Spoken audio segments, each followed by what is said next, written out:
ఉద్యమాలు కొట్లాటలు పోటల్లో ఉన్నవాళ్ళు అని చెప్తున్నాయి. కృష్ణన్నకు బాగా తెలుసు, మేము సోషల్ వెల్ఫేర్ మూమెంట్లో మా పాత్ర ఏంది, మా కమిట్మెంట్ ఏంది వారికి బాగా తెలుసు. అందుకనే ఎవరు మీటింగ్ పెట్టి పిలిచినా కూడా వాళ్ళైతే సంఘీభాగ్యం పోరాటానికి మా మద్దతు. అందులో అనగారిన వర్గాల జాతుల హక్కుల కోసం కొట్లాడేటువంటి ప్రతి సంఘం ప్రతి పోరాటానికి మా మద్దతు అప్పటి నుంచి లేదు.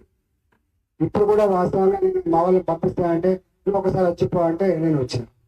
ఎందుకు వచ్చినా అంటే మళ్ళీ కృష్ణని రిజైన్ చేసిండు. నేనే కలుద్దామని చూసిన. అర్థం ఏంటంటే ఇవ్వలేకపోతున్నాడు. కట్రోటుగా ఇది నాది అని చెప్పగలిగినటువంటి ఆ తృప్తి పార్టీలలో ఉండదు. అది కేవలం సంఘాలు మాత్రమే ఉంటాయి.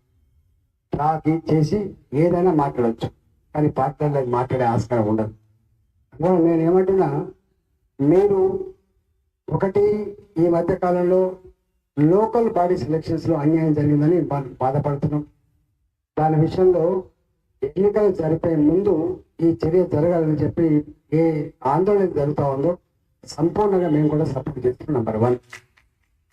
నెంబర్ 2 ఏంటంటే, రెండవ మాట ఏంటంటే, ఈ మధ్యకాలంలో ఈ పార్టీల పరంగా కూడా సమిత స్థానం కలిగించాలన్నటువంటి డిమాండ్ కూడా వస్తుంది. ఏ పార్టీకి ఆ పార్టీ మీరు మాటలు మాట్లాడుతున్న బయట, కానీ చేతలు అది లేదు. కాబట్టి మొట్టమొదటిగా మీ పార్టీలోనే కనీసం అది ఆచరించి చూపించమని చెప్పి కోరుతున్నారు.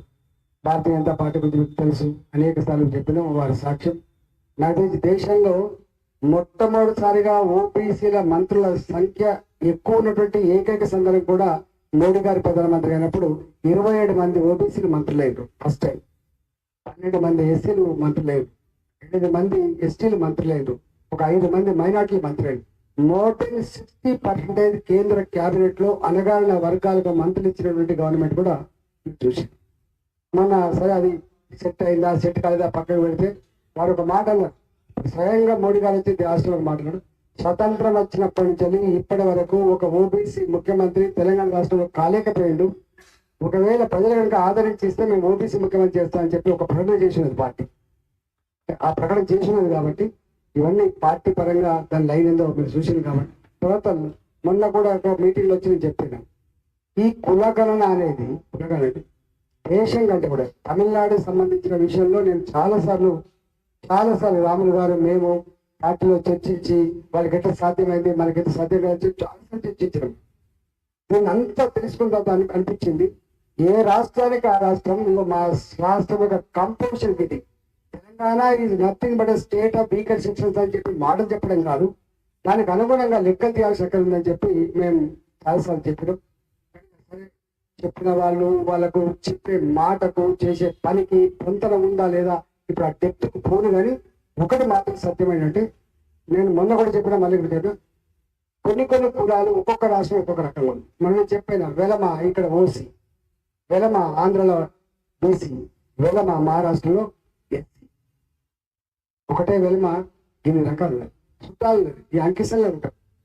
ఇవాళ రెడ్డి ఇక్కడ ఓసీ, ఇక్కడే బీసీ, ఇక్కడ ఓసీ ఇక్కడ బీసీ, మన కర్ణాటక పోతే బీసీ అయితే ఇట్లా 1-2 కులాలు మినహాయిస్తే ఆల్మోస్ట్ ఇలా క్షత్రియులు ఉన్నారు యూపీలో, వాళ్ళు బ్రహ్మాండ గారు ఓసీ, కానీ ఇక్కడికి వస్తే వాళ్ళు బీసీ, 9 కింద బీసీ.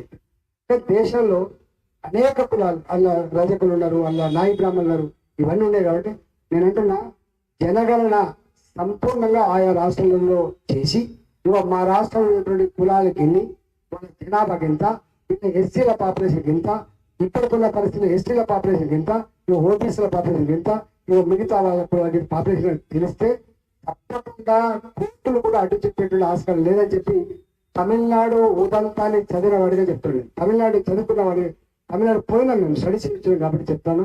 డెఫినెట్ గా ఇవాళ మనం ఒప్పుకున్నా ఒప్పుకోకపోయినా ఫామ్ నింపాలంటేనే నీ నేషనాలిటీ ఏంటిది, నీ మతం ఏంటిది, నీ కులం ఏంటిది అని రాస్తూనే ఉంటాయి. కానీ సిగ్గుపడాల్సింది ఇక్కడ ఏం లేదు, దాగేది కూడా కాదు. ఇవాళ కులం అనేది కానీ మతం అనేది కానీ ఇవాళ నేషనాలిటీ అని కానీ రాస్తే తాగేది కాదు. కాబట్టి డెఫినెట్ గా ఇవాళ మనం ఒప్పుకున్నా అయ్యో 70 ఏళ్ళు అయితే ఇంకా కులం ఏంటి ఉన్నదా? కులం ఉండడమే కాదు, అనేక కులాలు 70 సంవత్సరాల తర్వాత కూడా మమ్మల్ని ఎస్సీలు కలపమని, మమ్మల్ని బీసీలు కలపమని చెప్పి డిమాండ్ వస్తుందంటేనే డెఫినెట్ గా నేను ఆర్ కృష్ణని అభినందిస్తూ ఈ మధ్య చూస్తా ఉన్నా మీరు చేసేటువంటి అణగారిన వర్గాల జాతుల హక్కుల కోసం, వాళ్ళ హక్కుల కోసం కానీ రాజకీయ పరమైన హక్కులు కావచ్చు, వేరే పరమైన హక్కులు కావచ్చు, వాటి విషయంలో చేస్తున్నటువంటి పోరాటానికి మా సంపూర్ణమైన సపోర్ట్ ఉంటుందని చెప్పి మనం చేస్తూ మేము నమస్కరిస్తాం. అన్న అభివాదం చెప్తాను.